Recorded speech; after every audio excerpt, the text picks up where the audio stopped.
Good evening, folks, and welcome back to another episode of NASCAR Backmarker Battles. I'm your host, Colby Evans, a.k.a. Starting Park Car from Twitter, and we had a wild and wacky weekend of road course racing at the Charlotte Roval, which provided some unique backmarker battles for sure. No truck series, just Xfinity and Cup series, both this weekend. No reviewing truck series or previewing truck series. It's weird. It's weird not talking about the truck series all these weeks, but yeah, Xfinity and Cup for these two for this show today. Fun weekend at the Roval. Going to be a fun weekend upcoming at Las Vegas. Lots to talk about as we head into the final stretch of the season. 4 or 5 races to go. So yeah, join me in for tonight's episode. We're going to go through my little intro. I go through the beginning of every show, and we'll jump right into the NASCAR action. So you guys know the drill. Follow me on social media, Starting Park Car on Twitter for all NASCAR updates, ARCA updates, live race updates. You guys know all the usual stuff I tweet. We just hit 5,200 followers. Cannot thank you guys enough for your continued support there. Like and subscribe to this channel. Turn on that bell for notifications. We are less than 200 subscribers away from 1,500. That'll be our next giveaway. So if you guys want a giveaway, we got to get to 1,500 subs. So leave a like on this episode and, of course, subscribe. And check out the Racing Experts for all NASCAR media-related content. They are the official media partner of this podcast. Whew, I need to write that down sometime. All right, let's get right into it. First off, the Charlotte Roval, not my favorite track. I will always prefer the 500-miler, the Bank of America 500. I want the oval back. I prefer the oval. Not a big fan of the Roval. It's one of these tracks that has a pure divided opinion. You either like the Roval or you want the oval back. There's really no in between. You're either pro Roval or pro oval. I am pro oval, but I've accepted the fact this is what NASCAR wants. They think it makes the 600 more prestigious. I mean, the 600 is prestigious no matter what, even if we had 2 oval races. So that's their mind of thinking. Supposedly, they get reviews from this fan council. Every watcher of this show knows the fan council is kind of low-key stupid. Doesn't really make a lot of sense, but it is what it is. It is what it is. No truck series, of course, just Xfinity and Cup. We'll start off with Xfinity. We had a wild and wacky entry list. Yes, I agree in the chat. The 2020 Xfinity Roval race, if you guys saw my tweet, the 2020 Xfinity Roval race in the monsoon is my favorite road course race of all time. So that's coming from someone who doesn't like the Roval, and they just said that was their favorite road course race of all time, mainly because of the rain and the absolute chaos. That was so much fun to watch. But there's also a lot of times where the Roval can be boring. But yeah, let's get right into Xfinity. People in the chat messing me up. The Drive for the Cure 250, 42 cars for 38 spots, a very heavy hitter road course ringer entry list. The oddball entries, we went over them last week. We'll go over them again. We had Josh Bilicki back in the 07. That was expected to help get that car in the show. Stefan Parsons moved from the 07 to the 08. We had Rodney Sandstorm, a.k.a. Jordan and Taylor in the 11. Boris said in the 17 for Hendrick. We had Alex Gannett in the 35 for Emmerling Gase. We had Leland Honeyman. He's kind of a road racer. He does a little bit of road racing, so we'll count him as a road ringer in the 45.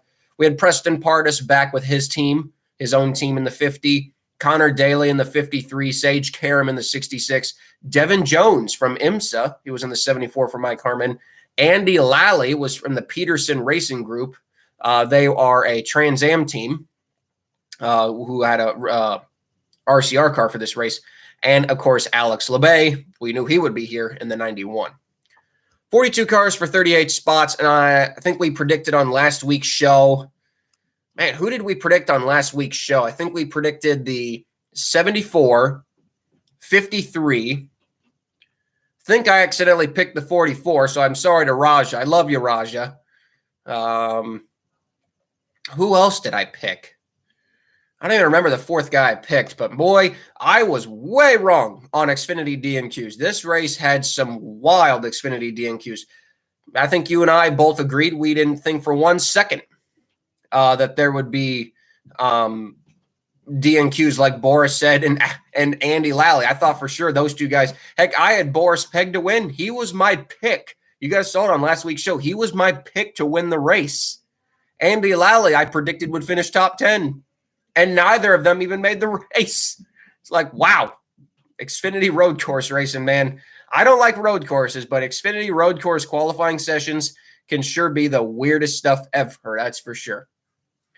That is for sure. So, in practice, of course, I think they practiced in 2 groups. Practice, the 74 was painfully slow. The Devin Jones, I'm not even sure if he even got a full lap at speed. That car was having mechanical issues all through practice, all through qualifying. I mean, the 74, Mike Harmon can still put together a decent oval car, but man, he shouldn't be at road courses anymore. And I love Mike, but man, this performance was not the best. Guys like Alex Gannett, he struggled. Yeah, even Ryan Ellis struggled. Kyle Sieg, he's not the best on road courses. He struggled. Some of the backmarkers that actually did well, Jeremy Clements, we know he's a very decent road racer for his equipment, so 16th. Josh Bilicki, he's so underrated as a road course driver. He's so good. 18th. Josh Williams, 19th. And Andy Lally was 20th. Like I said, I mean, with Andy Lally practicing 20th, I had no doubt that Andy Lally would be able to make the show. You know what I mean? We had Alex Labbe, second. Shocker there. He's like probably one of the best on the Roval. I mean, if Alex Labbe can practice second in a DGM car, imagine what he could do in a JRM car. Probably lap the field. Sage Karam, 21st. Again, it's just great to see Uncle Carl actually showing speed. Some of the strugglers in practice. Preston Pardis, only 36th. Boris said only 34th. Those were probably the 2 shocking ones. Anthony Alfredo, only 37th. Connor Daly, 38th. The 53 had a mechanical problem in practice. I don't quite remember what it was, but it was a mechanical issue, and they would have missed the race had they not gotten on track, but they were able to get it fixed. The 17 of Boris said they were super, super slow, and it was something in the rear of the car. It was like a rear drain plug, I guess, was not tightened or sealed properly. And I guess it was leaking fluid all over the track. It was leaking fluid all over the rear tires. Boris just had no grip. He had no grip in the car. The engine, they said the engine sounded bad. Lots of reports from fans and, crew members. Some of my friends who were there said that the 17 also didn't sound good. The car itself did not sound good. The car was leaking fluid. And it's just like, this is Hendrick Motorsports. You only do this, 7 times a year? 7-8 times a year, this Xfinity program? How do you screw up this bad? Seriously, how do you screw up this bad when you do this 7 times a year and you're the most, I mean, we know we have those other teams, but Hendrick Motorsports is literally the biggest team in NASCAR, whether we want to admit it or not. It really is. Hendrick Motorsports is the biggest team in NASCAR. Gibbs, I think, is right under him. Penske is right under him, too. I think Hendrick is the, without a doubt, biggest team in NASCAR. Not the biggest team in motorsports. That goes to Penske. But the biggest team in NASCAR, I would give to Hendrick. So for them to do this bad with the 17 car, in my opinion, is, number one, unacceptable. And number two, just embarrassing for the entire company. Especially when you had Chad Knaus. I think he was the competition director. So, Boris, Boris on the radio, he complained of a gear oil smell or like just some sort of smell, like obviously that you should not be smelling behind the wheel. So it's like, man, this qualifying session could get really, really intense because you got guys like, the 87 and the 66 who are, in the field right now in practice, and you got all these weird guys who could miss the show. So qualifying came around. I wasn't watching qualifying live. I was following along while I was at work. So that's why my updates were not exactly the cleanest. And shockingly, Boris, slowest. I mean, the 74 was the slowest car by far, but that car just had so many mechanical problems. I mean, nothing was going right with that car. Nothing. But the 17 was just by far the slowest. Boris didn't even get out for qualifying till 5-6 minutes to go. And he was the slowest car. I think he was the slowest car on speed. And that's not on Boris said. Boris said might be 61 years old. Boris said might be 61 years old. But I'm telling you, for all the people who say that you lose talent the older you get, I don't know if that really applies to guys like Boris said. Boris doesn't race full time. I don't think he's raced full time in like 10 years. He does a lot of part-time racing. But Boris really has not lost a step behind the wheel. I mean, this is a guy who took Carl Long's car and qualified 24th with it. So he knows what he's doing, even at his age. But yeah, and since the 17 has only attempted, like I said, so few races this year and didn't have a lot for owner points, they were out. They missed the race. Probably well over $100,000 loss, considering what they would spend on motors, tires, because I'm sure they already pre-bought the tires, so they weren't allowed to use those. You don't get credit for back that. So all the money lost on tires, crew wages, food, hotel. Oh, well, not hotels. This is Charlotte, but still, you guys get what I'm trying to say. A big financial loss for Hendrick this weekend, and a real embarrassment too, considering that in the press release about Boris said driving for Hendrick included a very unique statement conversation between him and Carl Long. I guess Carl Long had asked Boris maybe if he wanted to drive, because we know Boris did drive for MBM Motorsports in 2021. He ran COTA and unfortunately failed to qualify at Road America.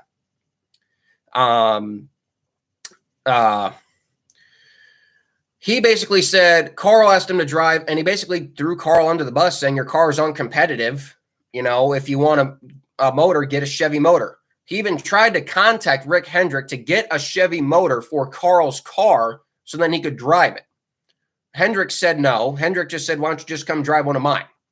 So then, of course, they made that deal. And lo and behold, here we are now. Boris said misses the race in a Hendrick car, and Sage Karam in an MBM car, full MBM car, no support. Sage Karam goes out there and qualifies 20th. Gets MBM's best qualifying run of one of the best qualifying runs of the year. I think it's their best qualifying run at the Roval. So, I love Boris Said. Everyone knows I'm a Said head. I'm still a Said head fan for life. But, man, I tell you, that's got to feel low-key good for Carl Long to stick it to Boris Said like that. Like, hey, I might not be the fastest, but I made the show and you didn't. So, some vindication for Carl Long, as we should say. But yeah, that sucks for Boris. Because like I said, I had him pegged to win the race. But Hendrick Motorsports doesn't know how to build a road course car, apparently, for Xfinity. But yeah, like I said, the 74, all the mechanical problems. Devin Jones, poor Devin Jones. He was 11 seconds off. That does not reflect the talent of Devin Jones. Mike Harmon, I don't know what was going on with that car. They never really deciphered what was wrong. If they could have gotten a clean lap, I would like to have seen what he could have done without any mechanical problems, but it just wasn't meant to be. Preston Pardis, he was slow in practice. He was slow in qualifying. We would come to find out that he was dealing with a fuel pickup problem, which we have seen happen at road course races before, where sometimes sometimes these teams don't fill up the car full with fuel, or there's just an issue with the pickup in general. And he was just slow. And unfortunately for Preston, like I said, since this is a family team, they don't have a lot of points. It was either top 33 or nothing. So since they were 35th on speed, they are done too. And arguably the shocker was Andy Lally. Andy Lally, despite practicing 20th in an RCR car with an ECR engine, RCR crew members, Andy Lally fails to qualify. I think he was only, 34th, 35th? So arguably a DNQ list that I don't think anybody would have predicted. I guarantee you, anyone who predicted a DNQ of Boris Said and Andy Lally, you're lying. You're lying if you said that. There is no way that anybody would have predicted that Andy Lally and Boris Said would have missed this race. So yeah, it really was. It was something to behold, man, seeing Boris and Andy DNQ. Yeah, I guess a couple of people predicted the 87, but I just figured that team was going to be so set up. I mean, they're a very successful Trans Am team. They have won so many races. I mean, they're really the most successful Trans Am team in the TA2 circuit right now, is that 87 team. So to see them DNQ an Xfinity race, I would say is a little shocking. In terms of cars who made the race, some of the backmarkers that did good, like I said, you had Sage Karam 20th, you had Josh Bilicki 18th, Jeremy Clements 15th, Kyle Weatherman in the JDM car 13th. Can we seriously get Kyle Weatherman a full-time ride, please? Somebody sign Kyle Weatherman full-time. This guy is unbelievable with how much he can get out of these cars. And Alex LeBay, of course, 10th. So those are some of the good underdog runs. Get to the race itself. The stage cautions kind of took a lot of the fun out of this, so I'm going to be real with y'all. Poor Brett Moffitt. His car literally broke. I think they had a mechanic. I don't know if it was electrical or mechanical issues, but his car literally broke in the first 3 laps. So he lost like 6 laps on track. Came back out and then couldn't do anything. When you're 6 laps down, what are you going to do? So race went pretty clean in general. We only had 4 real cautions. The biggest incidents that occurred really until the end of the race where we had Jeb Burton. I mean, we'll kind of fast forward because there was no real underdog moments in the race. You know, once the race kind of gets going, some of the underdogs, the higher teams kind of just get ahead of the underdogs because overall they have a better setup car, maybe more long run speed on a road course. You guys know what I'm talking about. Still, some guys were able to stay persistent, like Alex LeBay. He didn't run any worse than 15th the entire race. Guys like Josh Bilicki, he ran top 20 the entire race until he got turned.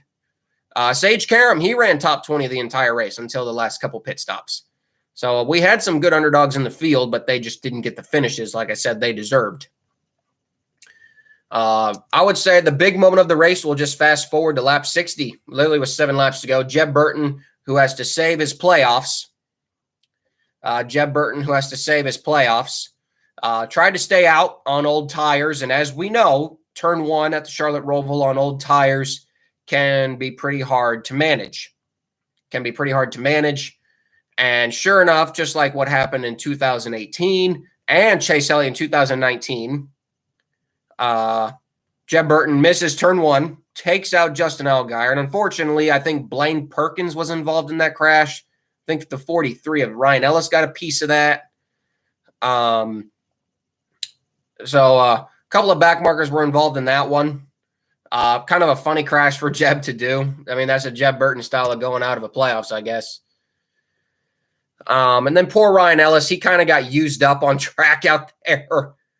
He got knocked into the wall, killed the rear of the car and the front of the car. I don't quite remember what exactly happened to him. But, yeah, he got knocked around pretty bad. Some of the other guys that did struggle throughout the race, like Connor Daly. I personally have never been high on Connor Daly. I personally think he was overrated. I know there's probably some Connor Daly fans out there, but I always felt he was nothing special in IndyCar. He hasn't shown anything, in my personal opinion, in the Xfinity Series. He didn't do much in this race. He had a really good-looking car. Both the 35 and the 53 were sporting paint schemes from the National Fire Protection Association. So that was good-looking cars, but they just weren't running very good. Yeah, like I said, Kyle Sieg, this was just kind of a get-through race for him. He's not really the best road racer. Same thing with Joe Graf Jr. They're just kind of get through this race, get back to the ovals where, you know, they're a little bit better.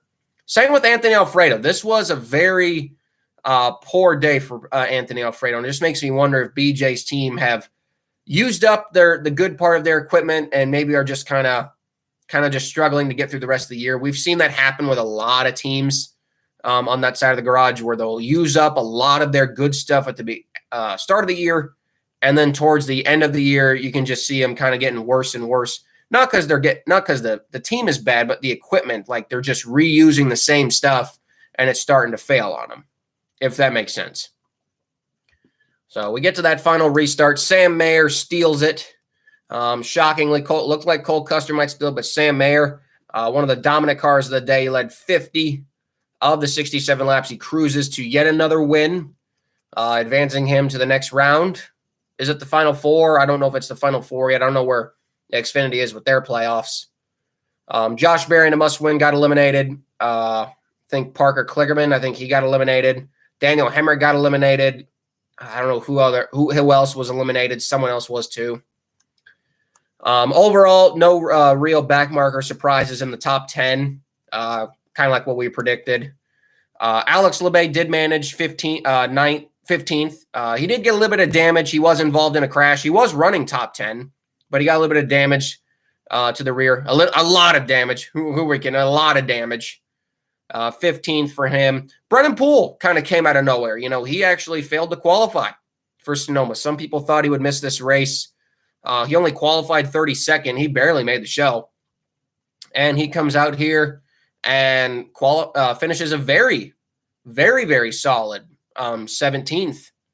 So a great run for them. Stephon Parsons. We know Stephon's a beast no matter what. 18th for him. Raja Caruth gets 19th. Josh Williams 20th. Leland Honeyman Jr. 21st. So some really good runs right there for some lower tier teams. Jeremy Clements only 23rd. They deserved better than that. Josh Bilicki 25th. They deserved better than that. Sage Karam 27th. They definitely, like I said, Kyle Weatherman and Sage Karam both deserved better than where they finished. I never thought I'd be disappointed for MBM to get 27th, but we're actually competitive again. We've made 5 straight races, and I'm just beyond happy. Beyond happy for MBM that we've made 5 straight races. Because the good news is that for MBM's total for the year, we have now made more races than we've DNQ'd. So that's a win for MBM. Unfortunately, CHK isn't going to get there. I think they've DNQ'd over 15 races this year and only made like 5. So, yeah, the Xfinity race overall was okay. Again, nothing special. Roval's personally, like I said, guys, it's not my favorite track. It's kind of hard for me to get into that, get into this race. It is what it is. Some other runs, Brandon Jones. I don't know what's up with Brandon Jones. I predicted he would do better at JRM. Boy, that's not true. Some real silly season news. And I guess not for Xfinity. It's more for Cup. Some big news to talk about for Las Vegas, but that was the Charlotte Roval for Xfinity. Now we move on to the Cup race. Now, this was a race that I was not looking forward to. I said it on last week's stream. Like I said, don't like the Roval, don't care for the Roval. These Cup cars just have not produced the best road course racing. And honestly, my thoughts were adamant. We only had 37 cars, no DNQs. The only real changes in the field, we had Mike Rockenfeller back in the 42.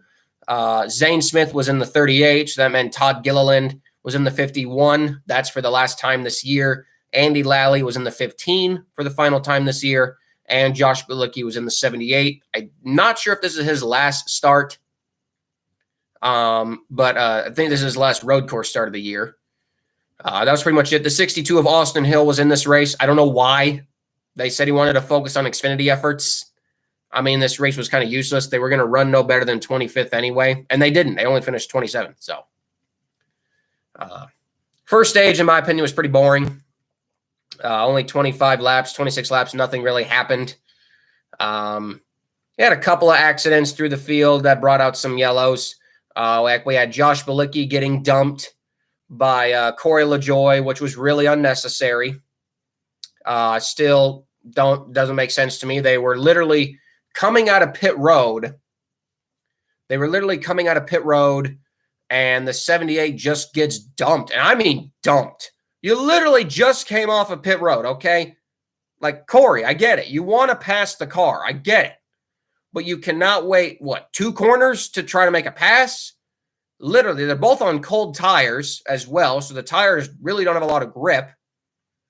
So they go into, I don't know which turn it was, but they come right off pit road. They go into the next turn, and the 78 just gets dumped, flat out dumped. 78 goes hard into the wall and kills. The car was just damn. I mean, he finished, but the whatever arrow was on the car that was good was taken away. So my heart broke for Josh Bilicki. Literally, I tweeted 3 minutes before that happened, how he was having a great run. So I guess you can call me the new jinxer, but this wasn't even his fault. He got dumped by Corey LaJoie. Corey LaJoie, he's good. I like Corey, but he can be a little too aggressive at sometimes for sure. Definitely with the way he races sometimes. And he's definitely made more enemies out of fans and drivers than friends over the last couple weeks. That's for sure. Thankfully, the 78 was able to get back on the lead lap and get the finish they deserved. But, yeah, that was kind of the first big moment of the race. After that, we had a pretty decently long green flag run. AJ Allmendinger had used some pit strategy to get back up there. Really out of nowhere. He had started 6th, kind of ran top 5 all day. Through some pit strategy, got to the lead. Really, once he got to the lead, he didn't lose it. I mean, AJ Allmendinger on these road course races, when he's going out to the lead, it's hard. Or even when he's in the lead, it's hard for him to lose it because he'll drive like crap to keep the lead, and that's why we love AJ so much. We did have a few more cautions in between there to kind of spice up the action. We had Eric Jones. He got turned by, I think, Martin Truex on like just a couple laps later. We had Denny Hamlin. He was kind of a shocker DNF. It wasn't even really his fault. He got turned around, and Mike Rockenfeller, who had no power steering, had nowhere to go. He had nowhere to go. So he clipped Denny, broke a lot of the rear suspension. They missed the DV clock by 4 seconds, which again tells you why the DVP clock is one of the dumbest things in NASCAR, in my personal opinion. Really dumb. Eric Jones would crash 3 laps later in another wreck. Poor Michael McDowell. He had a long day. He lost power steering. He had a left front tire go down, and then he was caught up in the crash with Eric Jones, which destroyed his nose. But I love his persistence. Michael McDowell, the first thing he said on the radio was, not that we're done, boys, or loaded up. He said, I still got water pressure and I still got oil pressure. Got the car back to the pits. He actually got the car back to the pits, and he finished the race. I mean, if that is not a trooper, I don't know what is. So props to Michael McDowell for driving a damaged car with no power steering. I mean, he didn't finish good. I mean, he was one of the last cars to finish, but it was still hilarious. Poor Michael McDowell. And then Daniel Suarez got turned. He hit the wall hard. Kind of begs the question, does Daniel Suarez really deserve that 99 car at this point? Personally, outside of Sonoma, his one win at Sonoma, I haven't seen really anything special out of him. Hard to believe he's an Xfinity champion. I think that's what people forget about him. He won the Xfinity championship in 2016, but he really hasn't done anything. Really hasn't done anything in his Cup career, and it really warrants, is he deserving of his ride? Could Zane Smith be his replacement? It'll be interesting to see, man. But Daniel Suarez, in my opinion, he's got to start stepping it up. Daniel Suarez, in my personal opinion, has got to start stepping it up. So yeah, we went through the Hamlin crash, Eric Jones crash. Poor Andy Lally. He really hadn't done much this entire race. It does make you wonder if maybe Andy is past his prime. I talk about Boris not being past his prime. Obviously, Boris is a better road course racer than Andy Lally, even though Andy has won the Rolex 24. Yes. He taking nothing away from the talents of Andy Lally, but maybe Andy just doesn't have it as much as Boris still has, because, he didn't do anything in the Rick Ware car in this race. And then he hit the wall pretty hard coming into 1, destroyed the rear of the car, or like turn 2 or turn 3 of the road course. He hit the wall hard, stalled the car because the rear suspension was broken, so that caused another yellow. And then we kind of had a next-gen failure. It looks like we had one of the accidents that we had troubles with back in 2022, where it looks like the foam in the door caught fire again. Ricky Stenhouse's car, he had been complaining of smoke in the car. And poor Ricky Stenhouse in general, they had hit the wall literally on the first lap, broke the toe link, went 3 laps down, got the laps back, got back up to 25th. Then smoke started appearing in the car. Then it got worse, and then it eventually caught fire. It caught fire and just sadly got worse and worse. And then eventually it blew up. Literally, it just erupted in flames from the sides of the car. There was not confirmation on exactly what caused it. I'm sure we'll probably get it this weekend once the media folks and the NASCAR officials show up to Las Vegas. But from the way the fire looked after the fire was put out, it looked like a door frame.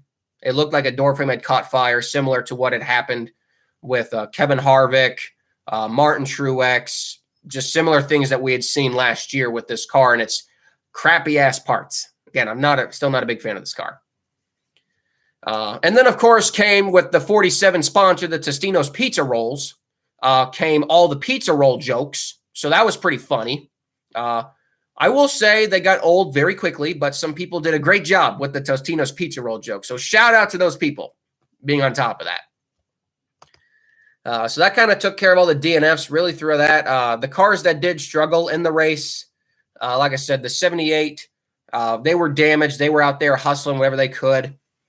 Zane Smith, he got turned. I think he turned the 11 at one point in the race. He wasn't doing much.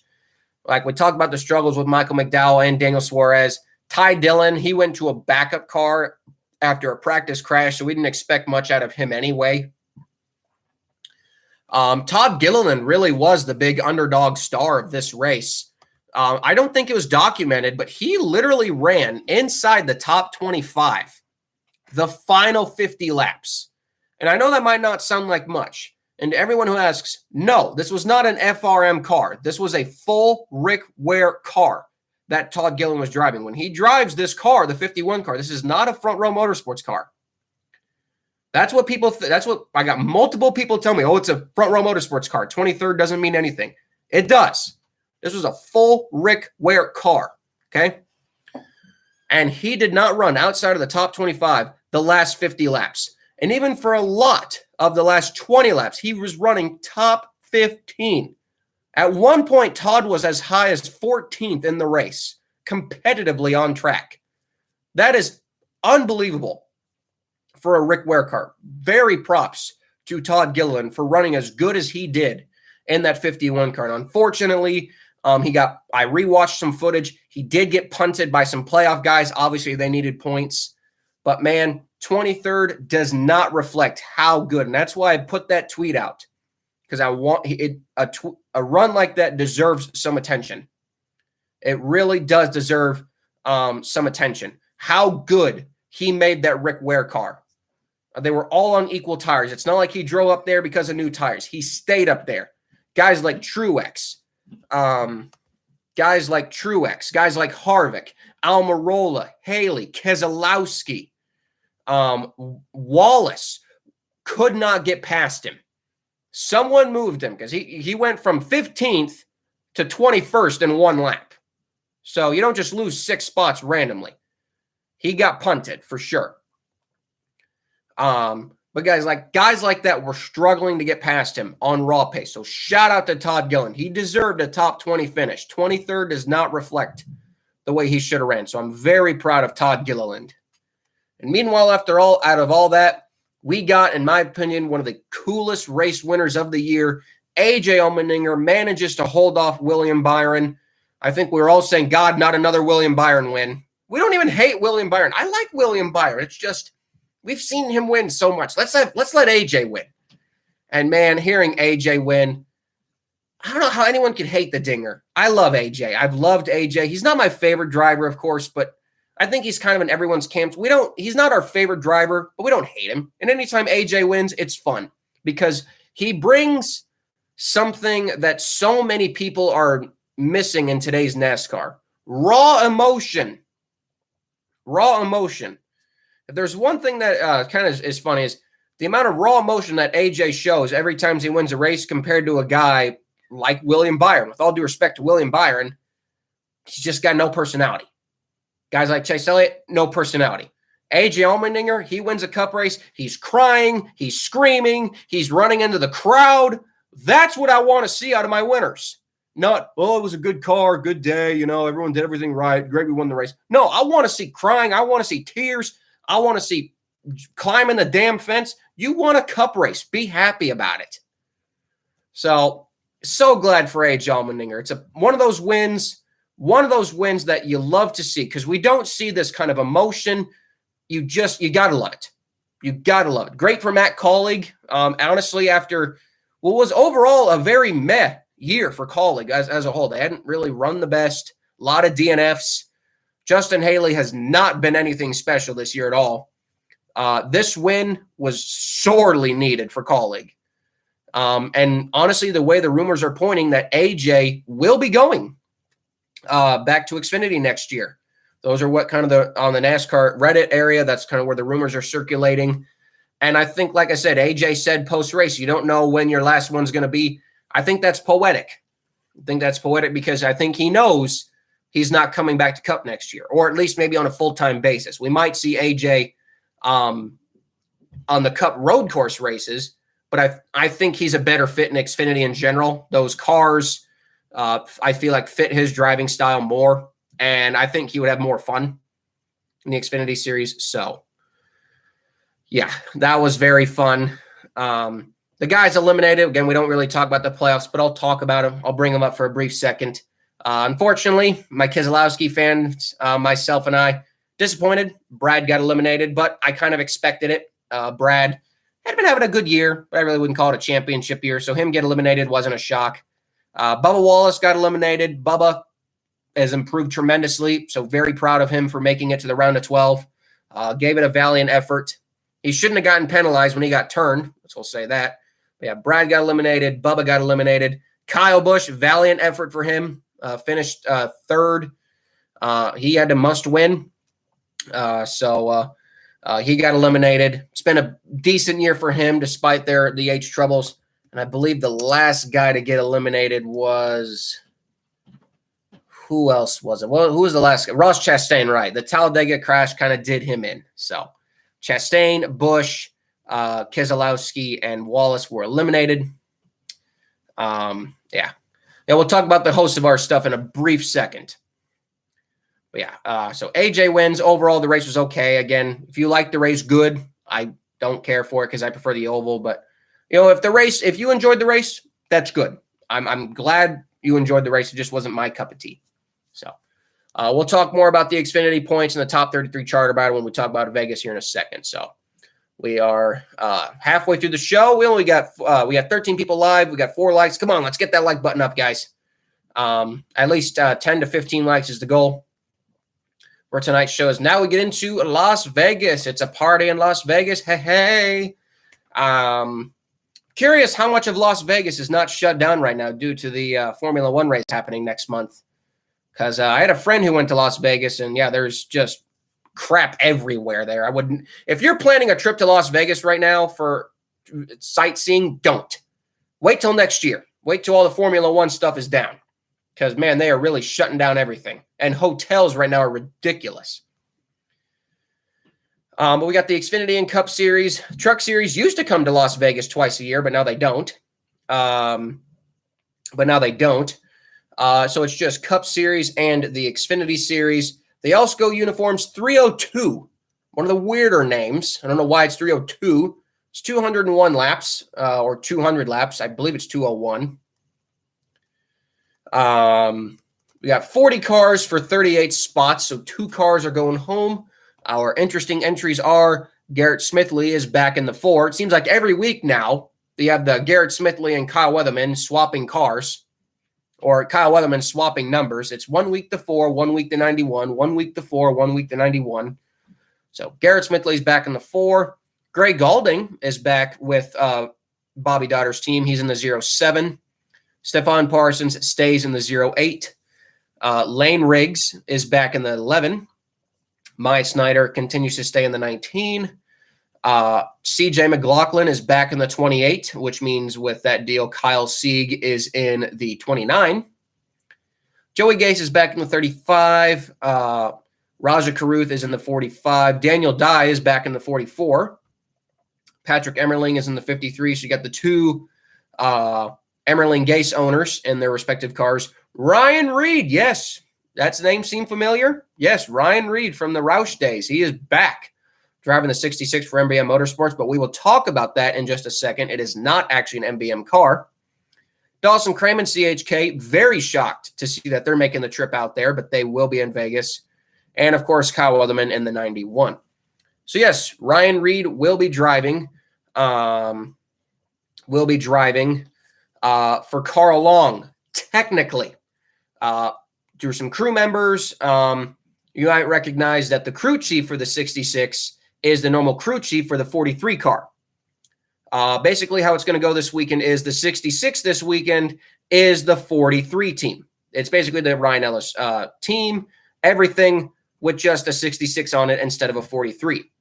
Carl Long will still be going to Las Vegas with his own equipment, his own team, and he will be fielding the 43 with Ryan Ellis.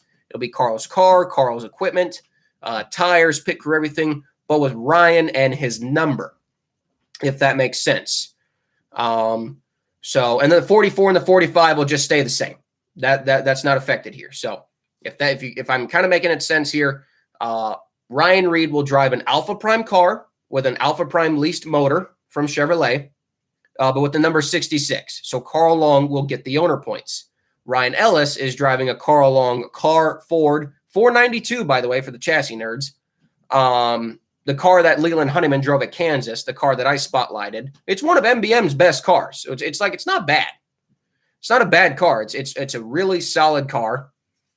But yes, so for anyone who's going to predict the 66 is going home, no, it probably won't be going home with a lease motor. And the 43 of Ryan Ellis, they're 28th in owner's points. They should be more than safely in the show. So before we get to DNQ predictions, don't pick the 66 because they'll be just fine. I mean, you're Ryan Reed. I know there's only 20 minutes of practice. I know it's been a while since Ryan Reed has really been in a stock car. It's been a couple years. But he's got an iRacing simulator. I'm sure he's been practicing for a long time now. It might take him a couple of laps to get reacclimated to the track, but I think he'll be just fine. You know, he's been doing this for so long. I mean, you don't lose it. He's still so young.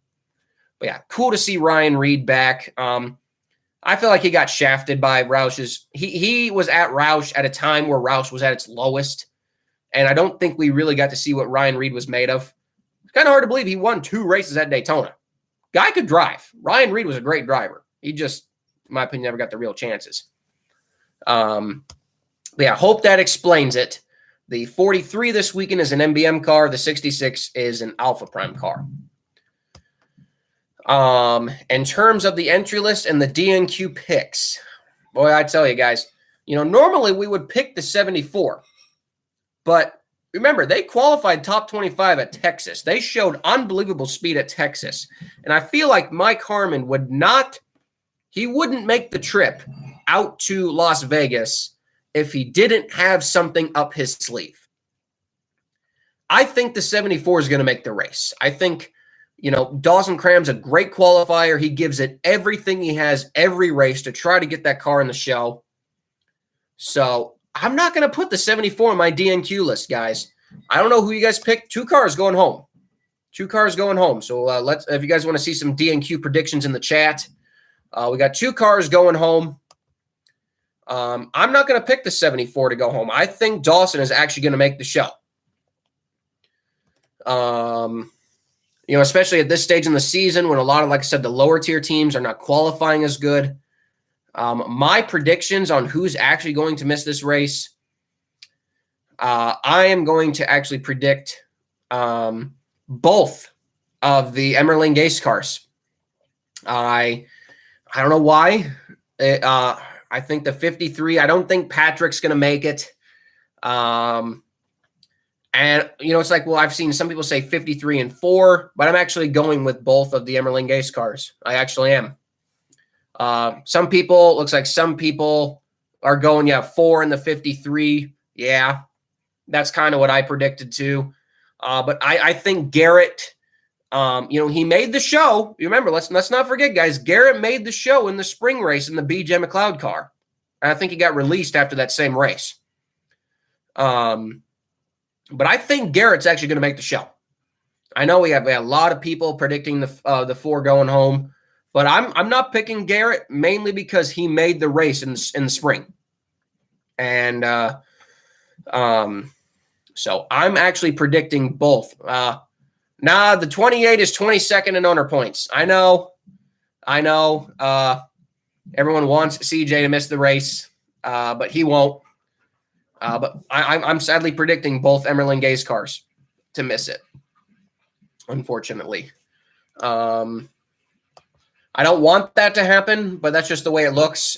Joey, I feel like they're kind of the victims of using everything up good they have at the beginning of the year, and they're just kind of scraping through the rest of the year to see what they have. If they can make the show, great. If both of them can make the show and we have some wild card DNQs, I'm curious to see what that will be. But I think Gray Galdings, he's a good qualifier. I think he'll be able to get that car in the show. They usually put on a good qualifying setup. I'm just curious. But if I have to give two picks, I'm going with both of the Emerling Gase cars.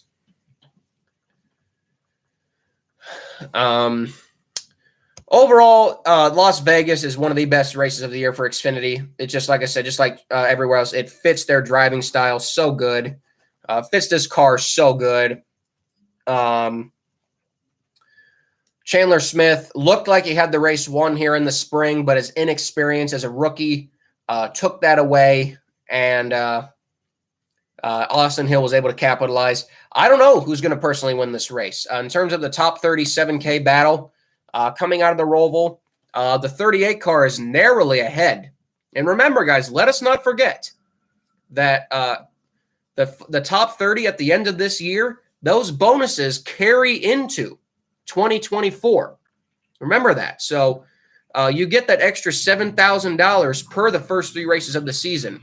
So for all those Xfinity teams, that's an extra $21,000 guaranteed per not per race, but for the three races to 2024.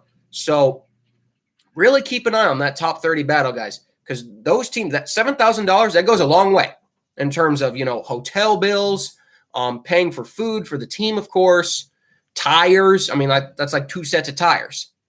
So keep an eye on that, because that is a battle I feel like that we really need to watch out for. Teams looking in, it's a pretty close battle right now for anyone's noticing. 30th place is the 38 car, of RSS. They hold a 17-point lead over SS Greenlight Racing, man. SS Greenlight Racing, they are so close to finally getting a car inside the top 33, man. It could happen with Stefan Parsons in the 08. We know, I like Joe Graf Jr., but he's not the fastest. Weekly, I think the 08 will catch the 30 by the end of the year. I do. We know Our Motorsports is out. That was kind of a big blow for them. They really couldn't afford to get out of that $7,000 range. Our Motorsports really is on life support. I will be genuinely shocked if Our Motorsports is back next year. They were struggling for funding even before the year started. It looked like they had something in order at the beginning of the year. That's fallen apart too. Blaine Perkins and his sponsorship dollars really are keeping that team going. So I don't know where Our Motorsports will lie next year. Just hard to believe. At one point, this was a team that had 3 full-time cars with 3 competent drivers. And here they are now. So that's that. I don't know who's going to win the race.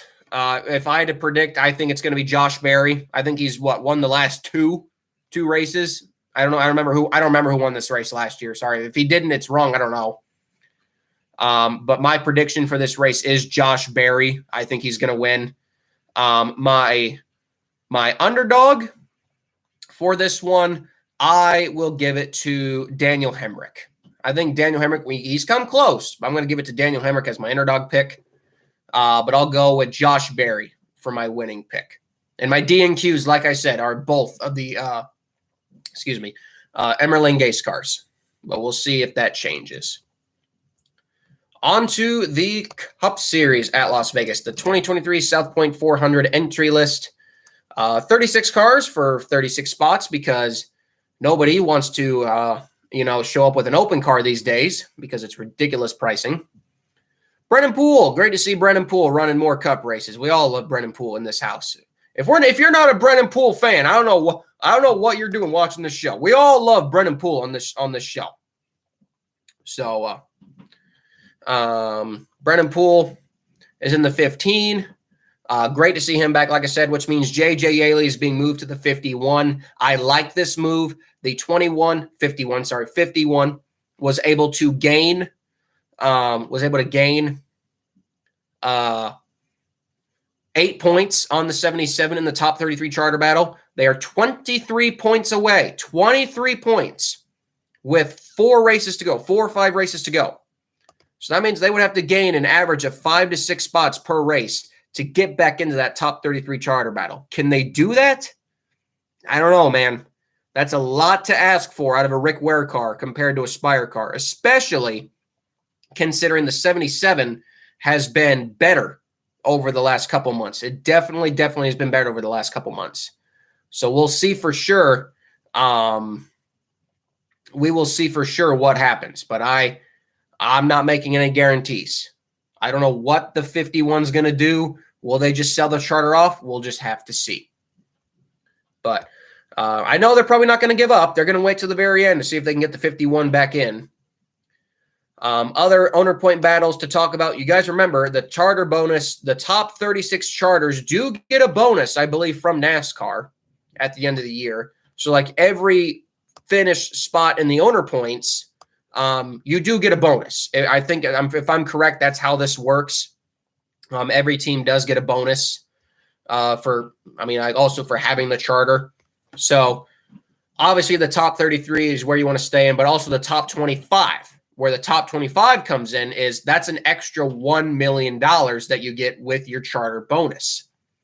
Right now, the last car that is hanging on to that is the 31 Colleague Racing entry. They have 17 points over the Spire Motorsport entry. Right now, notable entries that are outside of that $1 million bonus. Both Legacy Motor Club cars are out of the $1 million bonus. The 3 Richard Childress entry, the 14 Stuart Haas entry, the 21 Wood Brothers entry, and the 38 Front Row Motorsports entry are the cars that are looking in for that top 25 $1 million bonus. But every car does get a bonus. Obviously, the higher you finish in owner points, the more money you get. So definitely, again, more. You got to watch out for those underdog battles, guys, because I think it's some of the battles that don't get talked about enough. That should be. Yeah, the next gen car was going to be wouldn't cost as much. Ridiculous. Las Vegas is also kind of like Kansas. This race always puts on bangers with this car. I do personally feel Kansas is better than Las Vegas. No bias because it's my home track, but you guys get what I mean. God, man, this one's hard. We know Denny Hamlin's good at Las Vegas. I mean, he really should have won Kansas had that caution not come out. I'm going to go with Larson. Larson's a beast on these tracks. If he doesn't wreck himself out again, I'm going to go with Larson as my winner. And my underdog pick, or I guess dark horse, he's not really an underdog, but my dark horse pick, I will give to Joey Logano just because he won this race last year. So I'll give my dark horse pick to Joey Logano and my race winner's pick to Kyle Larson. So I think both of these races will deliver. In terms of my championship 4, now that we are in the round of 8, even though this is the underdog podcast, backmarker battles, that's what we talk about in the show. It is championship season, so I guess we'll go ahead and talk about it for a brief second. My championship 4 are actually just the current championship 4 right now in general. Tyler Reddick, Tyler Reddick, Martin Truex, Denny Hamlin, and Kyle Larson are my 4 final 4 for Phoenix. So Denny Hamlin lately also going off on his Actron's Detrimental podcast about how the Cup Championship doesn't mean as much anymore. Wonder how much he'll still say that if he wins it. So it's another reason. I'm not the biggest Denny Hamlin fan. Some people love him. I don't like him. Genuinely. I do not like Denny Hamlin. So we'll see where it goes, guys. It's going to be a fun race this weekend. Fun weekend. I miss the trucks. I don't know about you guys. I wish they would schedule the Truck Series season a little bit better. Man, it's like in the last part of the year, there's like hardly any truck races. Like here they are, and then they're off for 3 weeks. Here they are, and then they're off for 3 weeks. So we'll have to see. Yeah, Buescher. I mean, maybe Chris Buescher could sneak in there for the Final 4, but I think it's going to be hard to beat all those guys. So I'm not going to give a championship pick. Yes, action's hypocritical. I'm telling you. I'm not the biggest Hamlin fan. I think he's a hypocrite a lot of the time. We got Ryan Blaney picks in the top 4 as well. That's not a bad either. I think that's a good choice too. But yeah, I'm just not the biggest Hamlin fan, genuinely. So, all right. Well, that was another episode in the books. That was another episode in the books. Charlotte Roval was, my opinion, it was a weekend. Still prefer the oval. Las Vegas should be a banger weekend. 2 good oval races always put a smile on my face.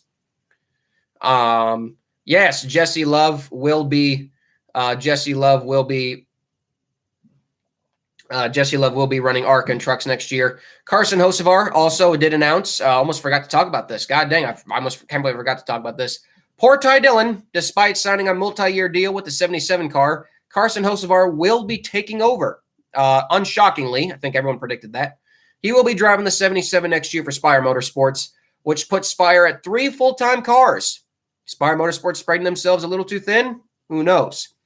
The 7 of Corey LaJoie, the 77 of Carson Hocevar, and for everybody hoping that we'll get the Furniture Row Racing font back, no. Livefast Motorsports still owns the number 78. Of course, they will be back part-time next year, likely at the races that pay a lot. I'm sure they'll be at the open races that actually pay well, like the 500, like the Brickyard 400, like the Coca-Cola 600. I'm sure they'll be at those specific races, but they still own the number 78. So maybe we'll see 07 make a comeback, 70.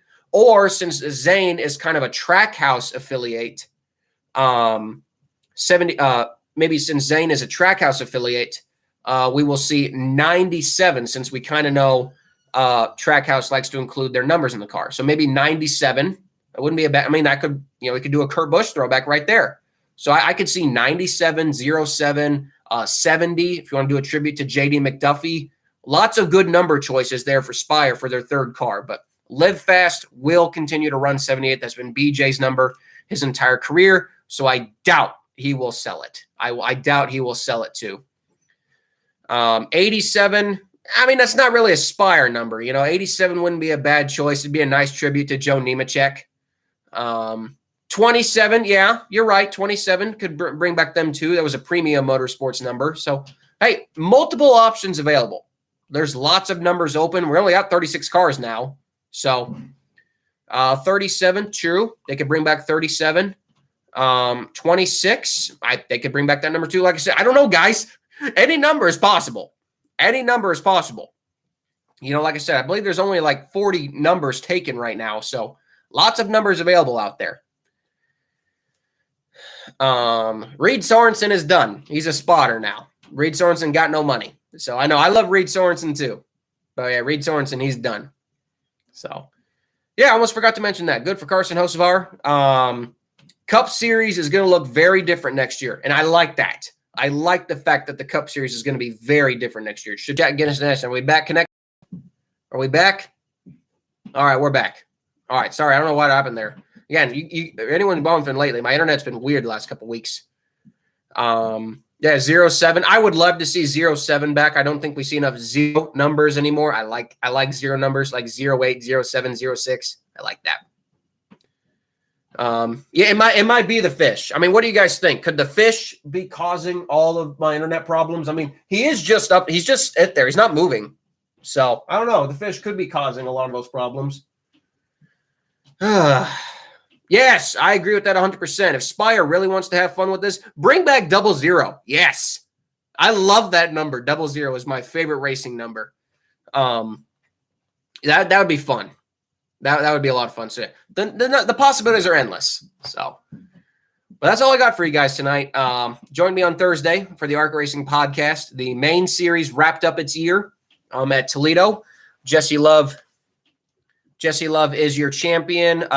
Venturini Motorsports is the owner's champion. We'll talk more and we'll go over all that on Thursday live at 7 p.m.